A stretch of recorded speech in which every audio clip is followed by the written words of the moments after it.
Welcome to Breaking News with Ben Hunt, Jack Forehand, and Matt Ziegler.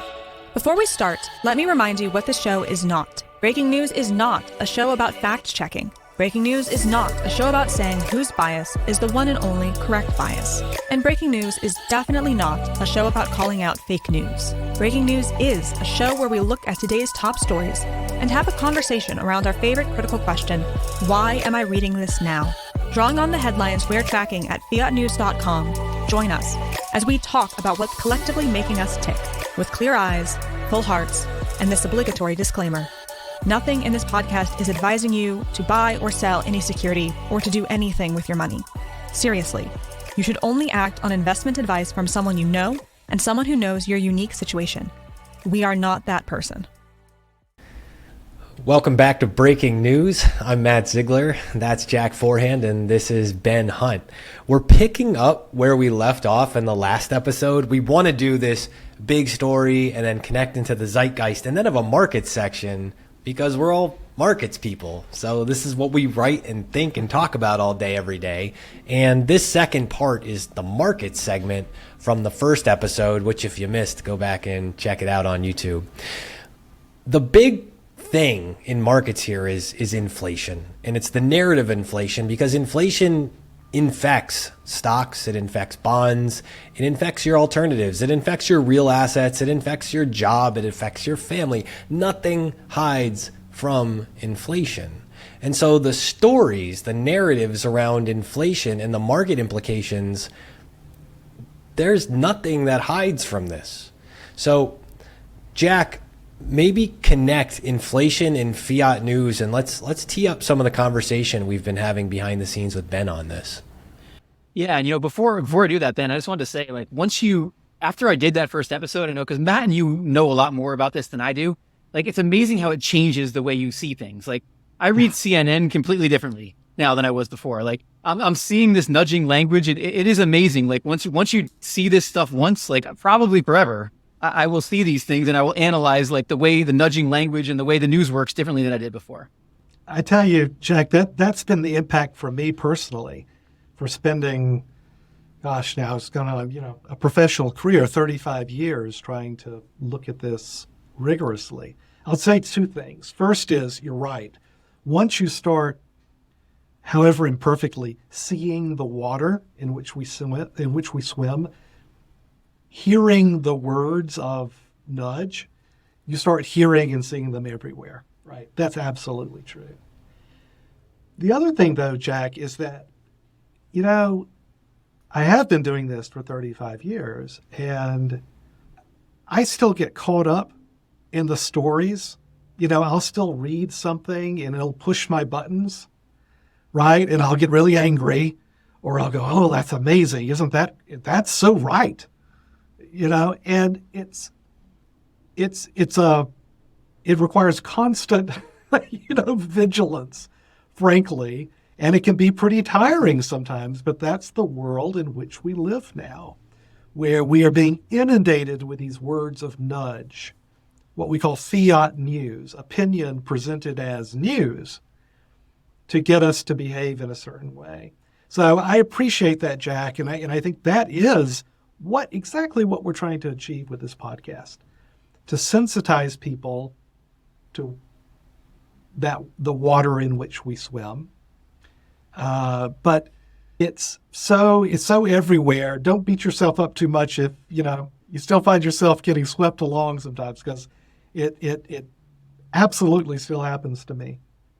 And one of the things I've noticed a lot since we last talked is you brought out this idea about something happens in the market as something else happens. So event happens, we associate it with cause. You see it all the time. We recorded last time on a Fed meeting day, and like you said, after today, after the close today, you're going to see it. And we saw it a ton. Everybody was trying to associate the outcome with whatever happened, right? For whatever which may or may reason, not have anything to do with what actually we put it with the together actual with the outcome. Yeah. But and we've seen it a lot since then, with different things that are going on. And I know we have a big CPI report tomorrow as we record this, and I'm sure we'll see it again. So I'm wondering if you could just kind of talk about that as a way to kind of introduce inflation and what we're going to talk about today. If you could talk about that idea. Absolutely. So it's a great connection with, I don't want to call it theory that we were talking about last week, with last episode, because theory sounds very dry and formal, right? What we were talking about last week was, how does this work? Because we can measure it. You can actually look at the words and measure the grammatical structures and linguistic patterns to say, oh, I'm being nudged. I'm being pushed in a certain direction. There are real patterns you can identify here.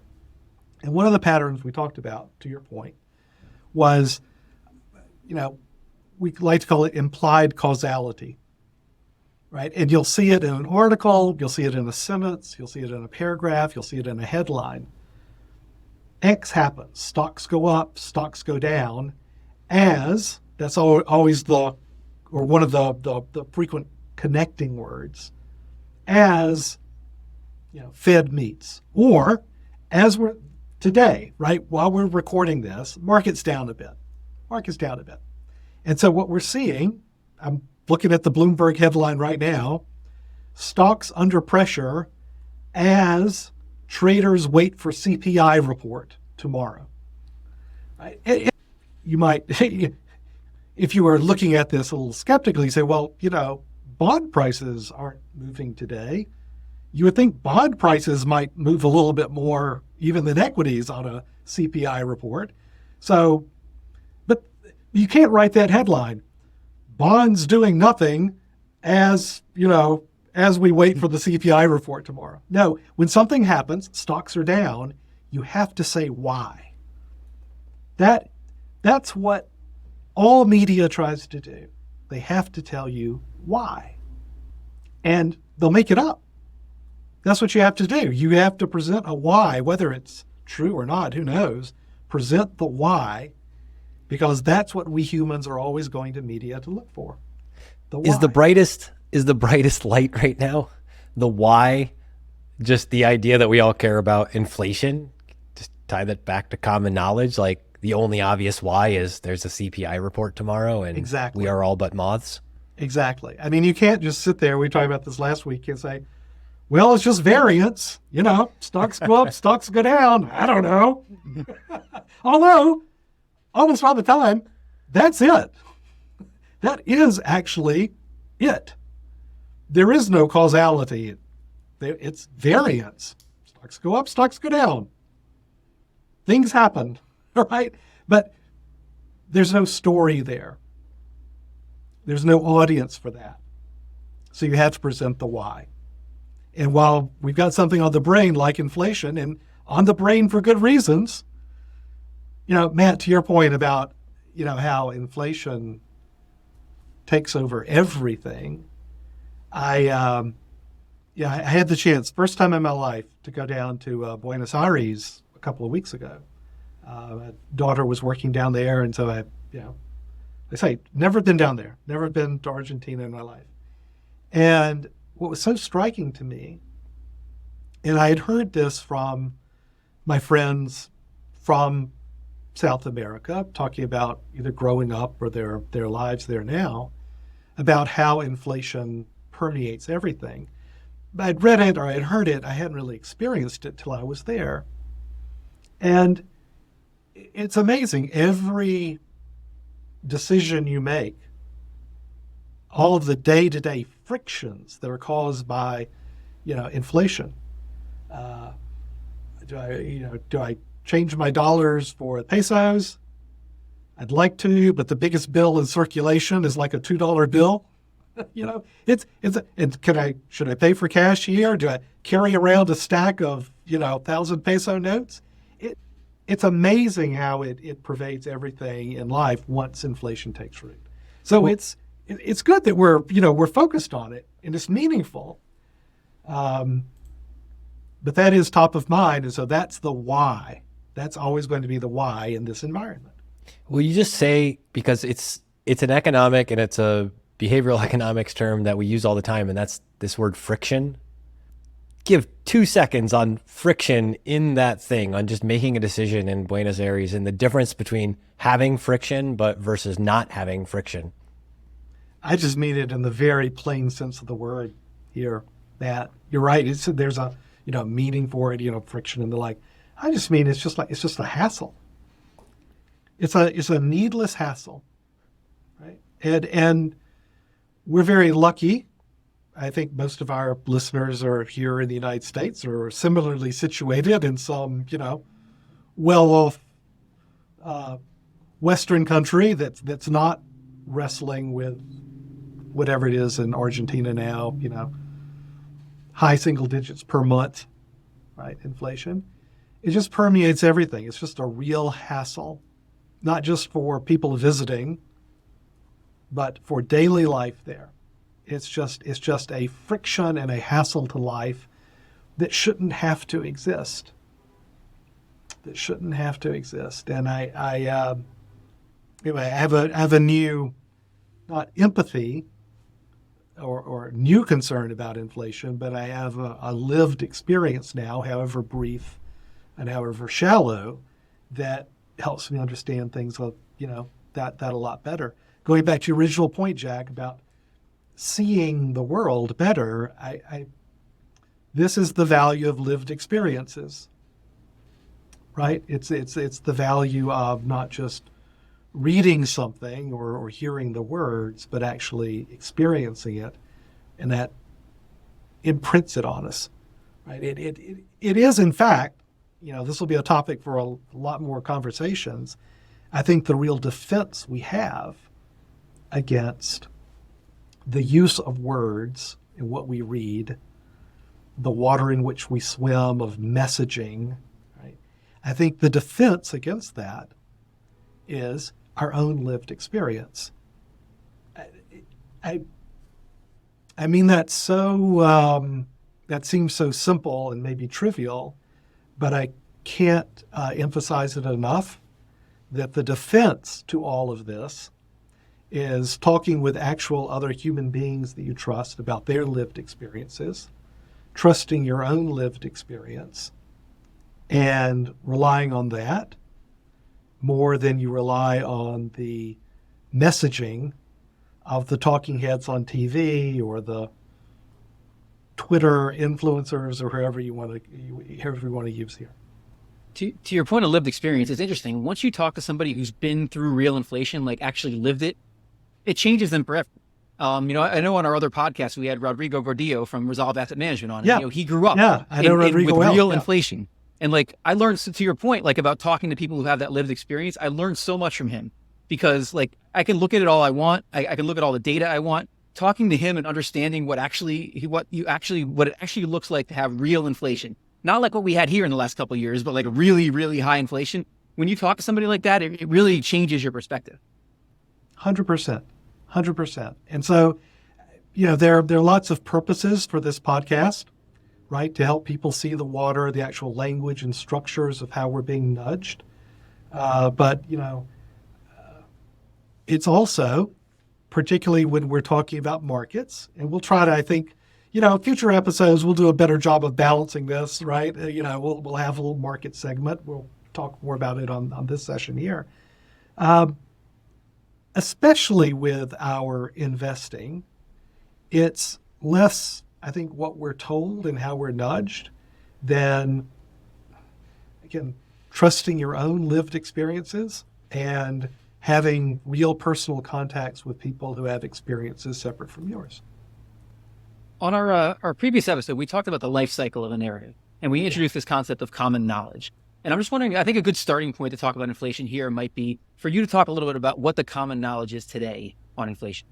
Yeah, well, the common knowledge right now, what everyone knows today about inflation is it's over, right? That's what everyone knows that inflation is over. Yeah, it's not quite to the Fed's 2% target, but, it's going there. It's getting there. Heavy lifting's done. The rest of this is just a mop-up operation. Yeah, maybe the Fed has to hike rates one more time, maybe. But that's the end of the road, right? There's no more of this painful hiking program because we've got now inflation on a trajectory to return to something that the Fed says is normal, something that we can all live with, that doesn't create friction in our daily lives, that doesn't surprise us with the price of food or rents or used car prices, whatever surprises you or hurts you about inflation. It's over. That's a message that Wall Street is happy to nudge you towards. It's absolutely the story that the White House wants to nudge you towards. That's Bidenomics. And what I believe in my heart and in the data is that this story is not true. That in fact, inflation that genie has not been put back into the bottle. The last mile of controlling inflation is not a mop-up operation. It's actually 90% of the work. And interestingly, right, the very act of saying that inflation is over makes it far more likely that inflation comes roaring back. That again, the very act of having a story that inflation is over makes it far more likely that inflation comes roaring back. And that's I was going to use the word, perverse impact of story and narrative nudging. But I can't really call it perverse. That is the way that narrative and nudging works when we're talking about something that is embedded within human behavior, like what am I willing to pay for these goods and services? What do I charge for my labor or for whatever I do? What do I think home prices are going to be a year from now? The economy, the world runs on optimism, right? That we're going to be successful, that prices will go up, that I'm going to make money, all of this stuff. A deflationary world is a miserable world. An inflationary world is an optimistic world, right? Which is why Wall Street loves it, which is why the White House loves it, all that, right? You want a little inflation. You just don't want the cycle of inflation and the impact that has on savings, the impact that has on fixed income, both as a recipient of fixed income, if you're on Social Security, and also an owner of fixed income, right, instruments. If you're an investor or a bank, all of those things, you want a little inflation, and you want the optimism of inflation, the expectation that, things are going to be getting better, prices go up, without the actual reality of inflation, as we were talking about earlier. So the seeds of the story actually make it so much harder to put the genie back in the bottle and actually make it so much easier for the genie to come roaring back up.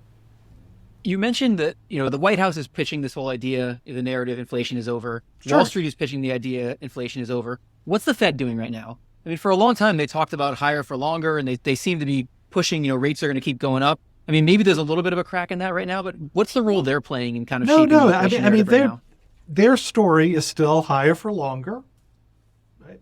Both because that is the truth, right? They trust me, they understand that this is no mop-up operation, that in fact to get inflation actually down to 2% would require, I'll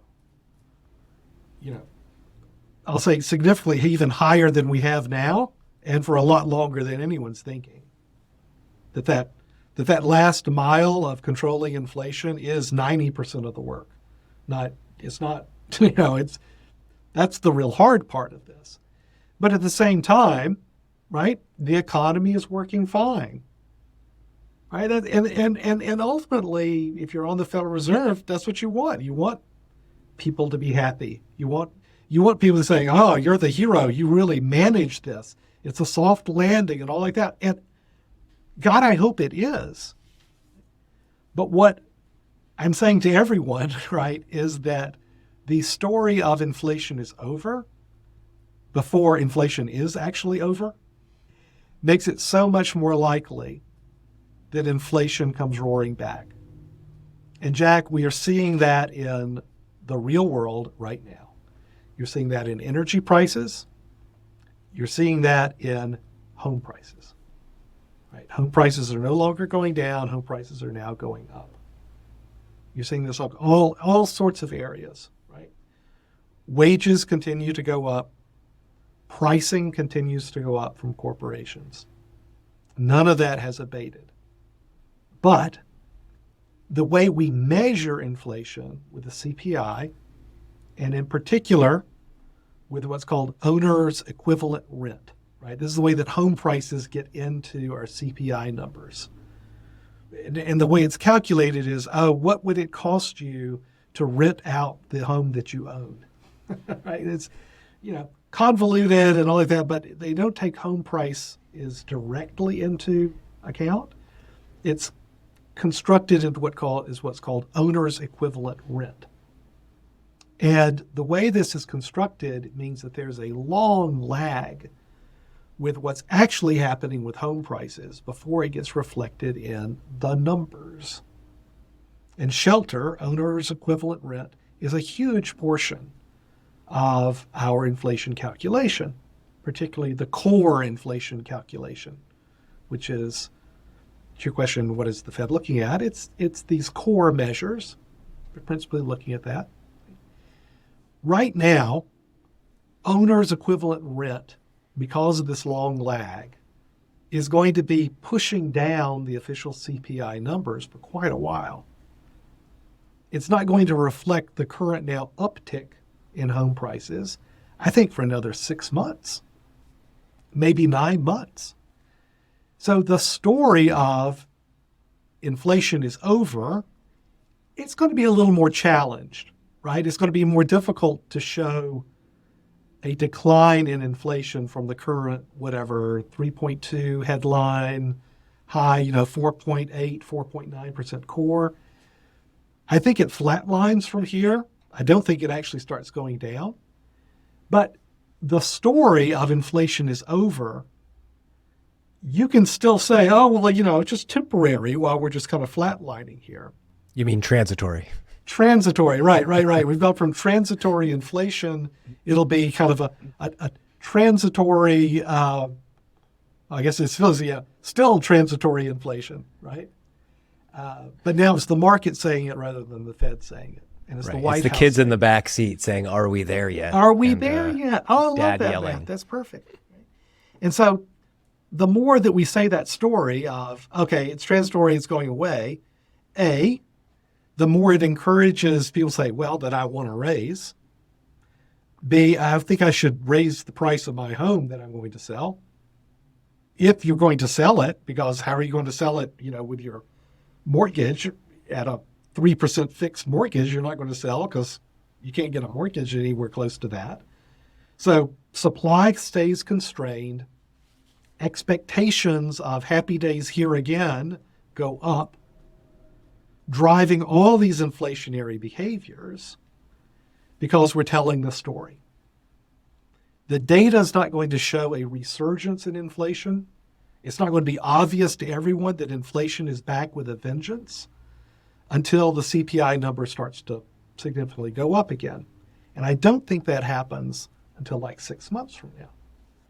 But by the time that happens, it's going to be way too late then to control it. And what that means then is that the Fed is forced not to say, it's one more hike and we're done. But they may well be forced to say, no, we've actually got to go on a new series of price hikes. And that wrecks every investment portfolio on the planet, right? That is we talk about in investing a lot of time, what's the max pain scenario? What outcome would cause the most pain for the most people? That's it. Resurgent inflation after you've been lulled to sleep by the story of inflation is over. That is the max pain scenario for, I'm pretty sure, every investor and every asset owner on Earth. And when might we see that narrative start to bubble up? I mean, one of the things I've learned from you is I can look at the data all I want, but the narrative around the data is really what I need to worry about. So like, how might that process work of that narrative starting to bubble back up for higher inflation? How might it relate to what's going on with CPI and all the other reported data we see? Yeah, I mean, typically you see a couple of things that often trigger what we've talked about in the last segment as political entrepreneurs who say, hey, who start beating the table, say, hey, inflation's a problem, inflation's a problem, inflation's a problem. And I think there are no shortage of political entrepreneurs, especially going into the election next year. So I think that the specific trigger of that often happens around gas prices, right? And what we're seeing in crude and gasoline is we are, at least in crude prices, we're now out of the trading range. I think West Texas Intermediate is like WTI, I think is 83, 84 bucks today, right? Highest it's been in almost a year. What's interesting, we find when we look at the stories around oil and energy markets, is that we're not seeing so many stories saying, oh my God, it's going up to $100.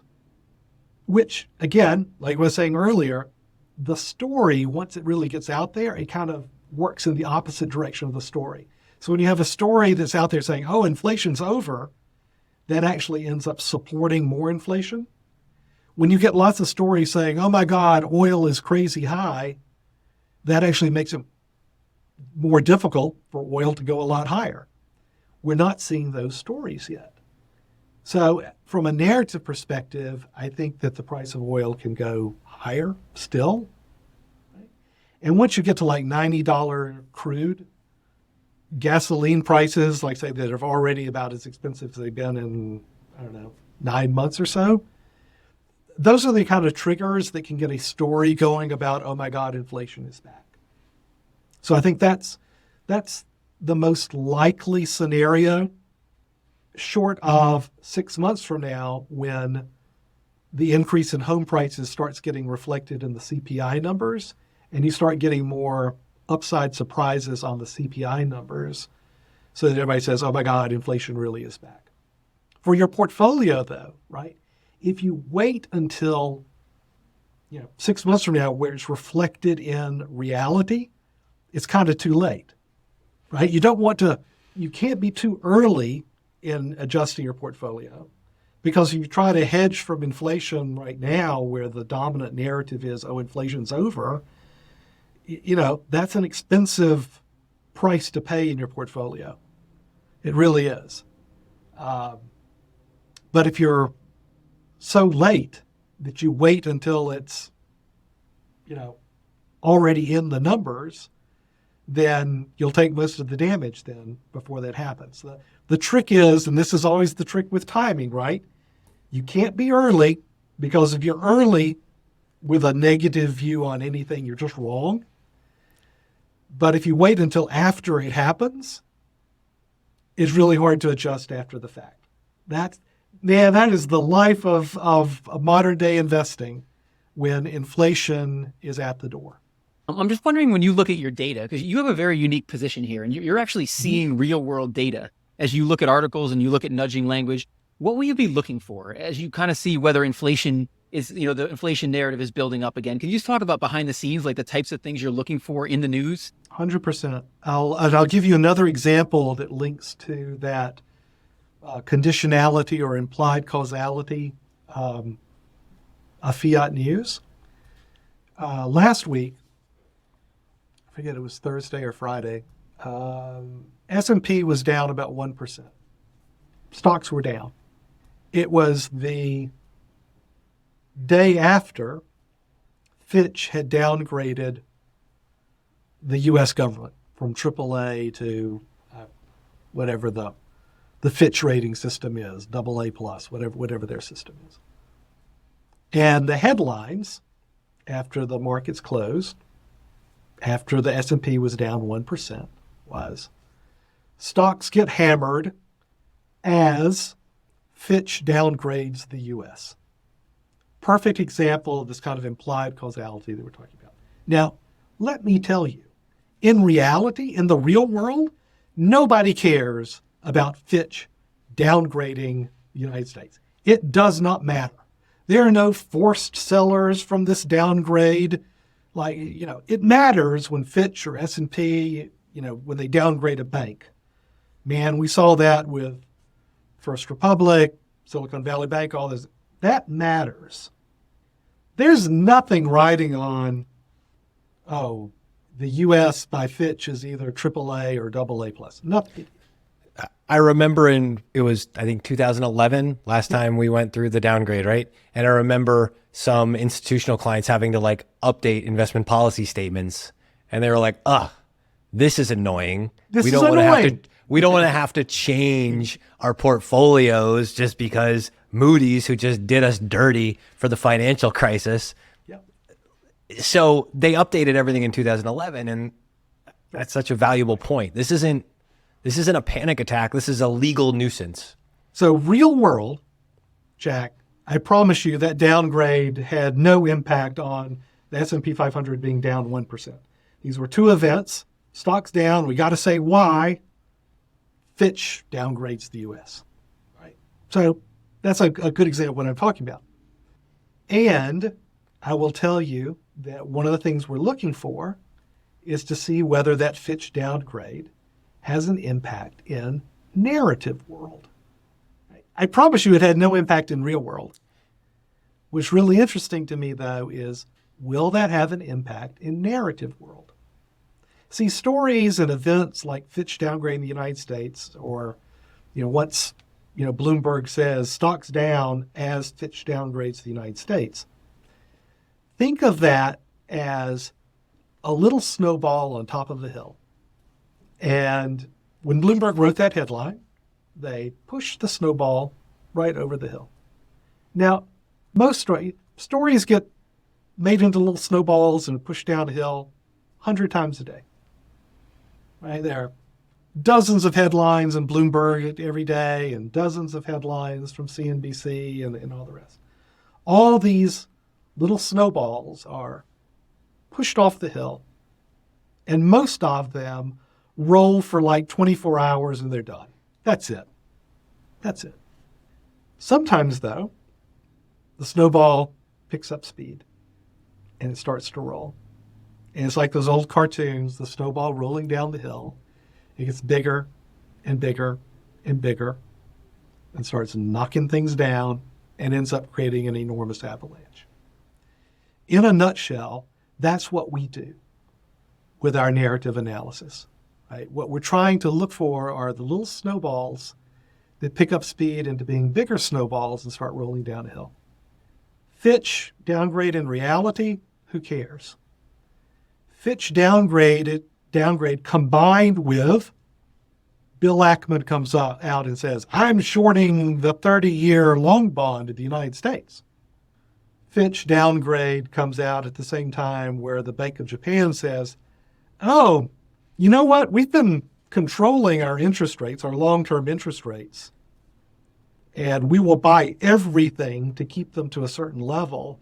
But now we actually have some inflation too, so we're going to raise our allowable limit. Go ahead, market, do what you want to do.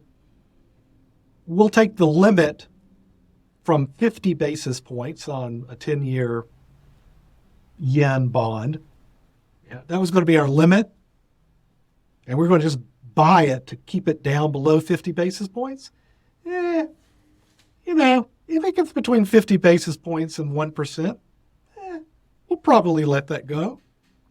You combine those three things, which I'll describe as, all right, Fitch downgrades the U.S., creates stories from what we call bond vigilantes, investors who claim, oh my God, I'm really worried about the long-term fiscal health of the United States. Political entrepreneurs who similarly say, oh my God, all this spending, we got to control it. And we do. I agree with all that. But it's the story of that, plus what's happening in Japan. All of these stories right now are little snowballs. But I can absolutely see all of these little stories combining into one larger snowball, and it's all about, do central banks control interest rates? Do they control that inflation genie? And we've already got a snowball that's a pretty big size about inflation and resurgent inflation and the like. I think that's going to grow over time as price of oil goes up, as home prices over a period of months start getting reflected and contributing to CPI scores. You put all these snowballs together, Jack, and that's when an avalanche happens and markets in your portfolio get smoked. So that's what we try to do. We're snowball trackers. That's the best way I can describe it. So take us to Japan for a second, and I'm going to resist invoking the entire thing for all the complexity of this, but I'm feeling right now like the Bank of Japan and yield curve control and all this stuff is the ultimate, that old Bill Cosby snowball sketch of like, you take the snowball you want to hit your enemy with and you hide it in the freezer. And yield curve control kind of took this idea that you can't peg a price. That's always a bad idea for a central bank to peg a price. You get into trouble. But you can peg a yield. What's wrong with that? What could go wrong? Yeah. What's the snowball in Japan maybe starting to roll off Mount Fuji right now? The clearest example I've got. So this gets back to the whole idea of story and the difference in reality. Because in reality, Matt, I think the Bank of Japan probably can control interest rates. The reason I say that is they already own almost all of their long-term government-issued debt, right? They're not squeamish about monetizing the debt in Japan. This all, no, oh my God, you can't monetize the debt. You can't print dollars or yen and just buy the debt that the government has. Well, that's exactly what, every country has done effectively. The United States uses cutouts in the form of, primary dealers. That's a whole other story. The Bank of Japan just buys it. And they've bought pretty much all of it, all of the long-term debt. I forget what the numbers are. The 30-year bond, it's such a thin market. I think they own 98% of that already. 10-year, somebody can double check on me. Maybe it's 90%. They already own it. So in real world, if anybody can fix that market, fix the yield at a certain amount, it's the Bank of Japan. But that's real world. And if narrative world, if a new story comes out that the Bank of Japan is not credible, that the Bank of Japan is weak, that the Bank of Japan is fighting a tide that they cannot withstand, if the Bank of Japan is the Bank of England circa 1992, when they tried to fix, this was an exchange rate, it's called the ERM, exchange rate mechanism. We don't have to get into all the details.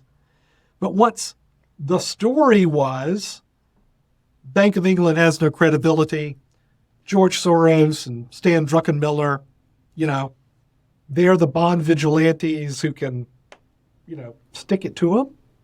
If that becomes the story around the Bank of Japan, then they lose. Then it doesn't matter about real world. Narrative world and a powerful story will always trump this stuff. So that is exactly what we are trying to do, and is why I think it's so important. Yes, you've got to focus on the fundamentals in real world. You've also got to know what's happening in narrative world.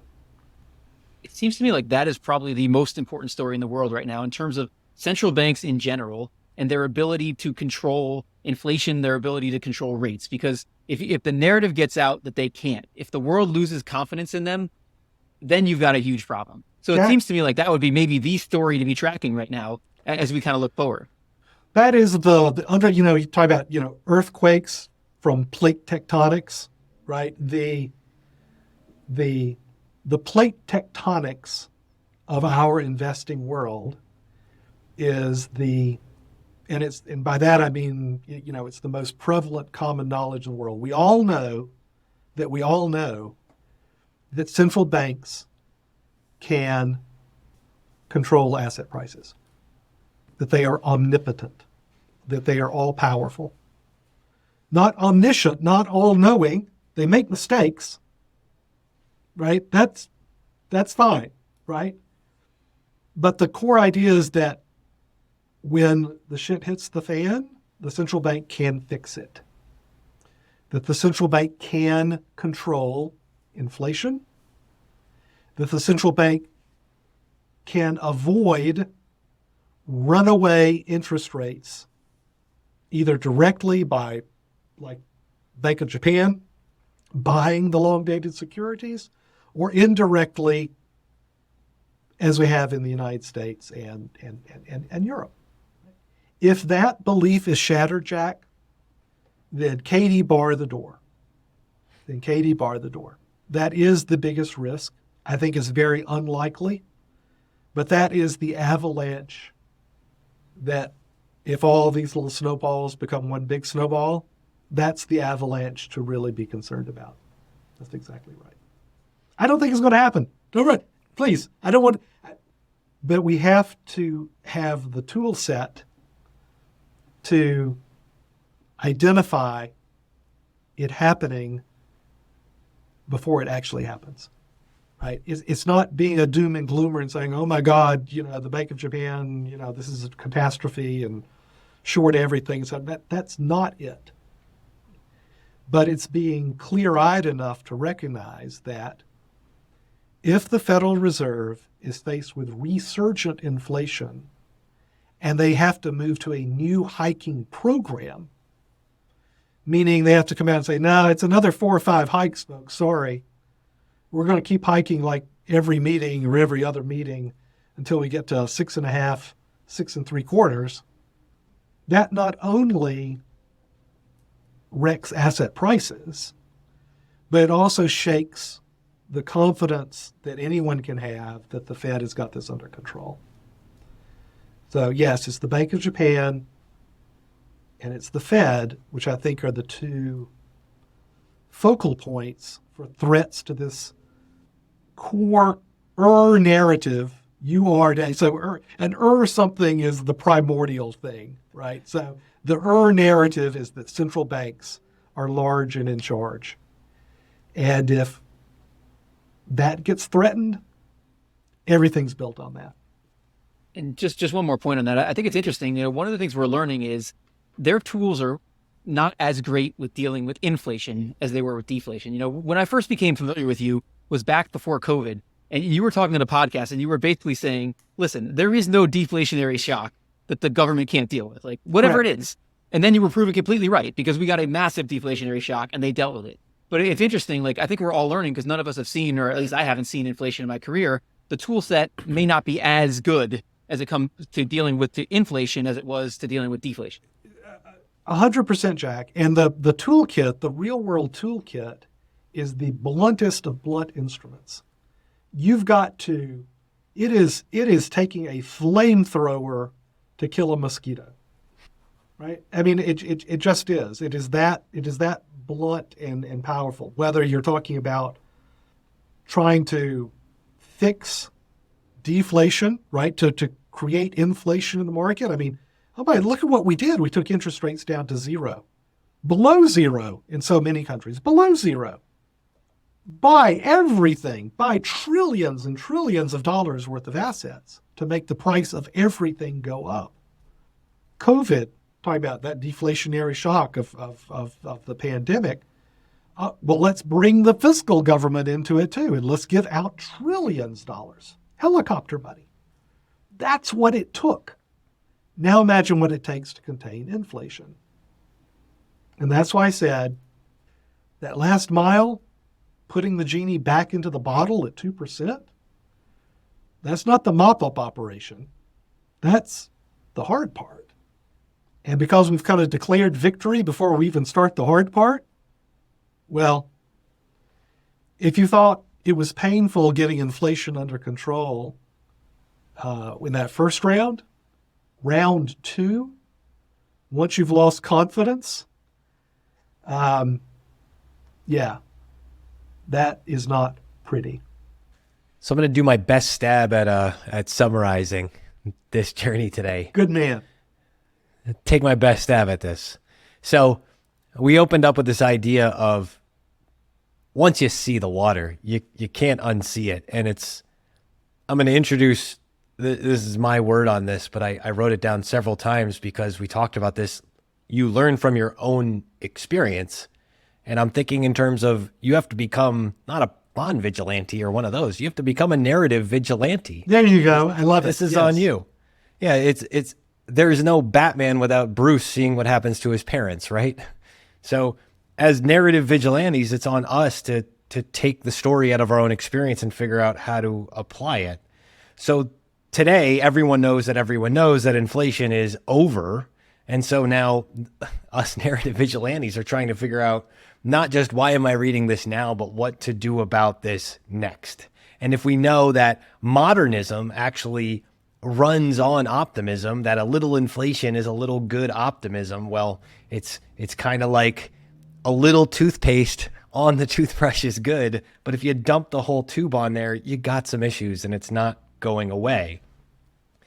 I thought your point, Ben, about gas prices is actually huge because gas prices, they're a political trigger. Yep. The person who knows nothing about markets in your family will know when the gas price is up and will not know what the CPI reading is. And we're in election season. Yep. So I think that's a huge watch this. And I think we see that in the sentiment polls right now. When we look at consumer sentiment versus Wall Street allocator sentiment, they're at a crazy divergence right now. And this is where we landed, that gaps open and close on stories. And the gap that's been opened in inflation and in rates in our faith in central banks is now going to close on a different story. And that story is emergent. And that's why we're trying to watch at fiatnews.com, the little snowballs that are being rolled up, whether it's Fitch or the next CPI report or gas at the pump as we head into election season. These snowballs all are rolling down the side of this mountain right now. And a new story is going to close this gap. And because of the stakes of where we're starting from, it will likely hit everything on the investment and the personal side that we know. What's the old saying? The price of liberty is eternal vigilance, right? The price of a secure portfolio, I think, is eternal kind of narrative vigilance. And none of this is inevitable, right? A lot of this, I think, is likely just from my lived experience and knowing how politicians work, how markets work, and knowing how economies work. So we all have a lived experience we bring to bear. But none of this is inevitable. But we all need to be aware of what's possible and know what to look for to see as possibilities do or do not become impactful on our investing and political lives. We have to, and we will only get through this together. That's the optimism inside of it, brother. Right? Amen. Amen, brother. Well, thank you so much for joining us for Breaking News. This is our extended market section from the first episode. So if you didn't catch that, make sure you go back, follow on YouTube, follow on your podcast player of choice. Breaking News Extended Episode 1. This is Part 2. Thank you so much for joining us. We'll see you next time. Thanks for tuning in. Be sure to like and subscribe wherever you're watching Breaking News so more people can find our show. If you know another clear-eyed and full-hearted individual, why not share this episode with them too? Like we said at the top, the media is making us tick, and it's our job to talk. Follow the headlines at fiatnews.com. Follow Ben at epsilontheory.com and at epsilontheory on Twitter. Follow Jack at validiacapital.com and at Practical Font on Twitter. Follow Matt at sunpointinvestments.com, cultishcreative.com, and at cultishcreative on Twitter. Ben Hunt is the co-founder and CIO of Second Foundation Partners. Jack Forehand is a principal at Validia Capital Management. Matt Ziegler is managing director at Sunpoint Investments. The opinions expressed in this podcast do not necessarily reflect the opinions of Second Foundation Partners, Validia Capital, or Sunpoint Investments. No information on this podcast should be construed as investment advice. Securities discussed in the podcast may be holdings of Second Foundation Partners, Validity Capital, or SunPoint Investments. Nothing in this podcast is investment advice.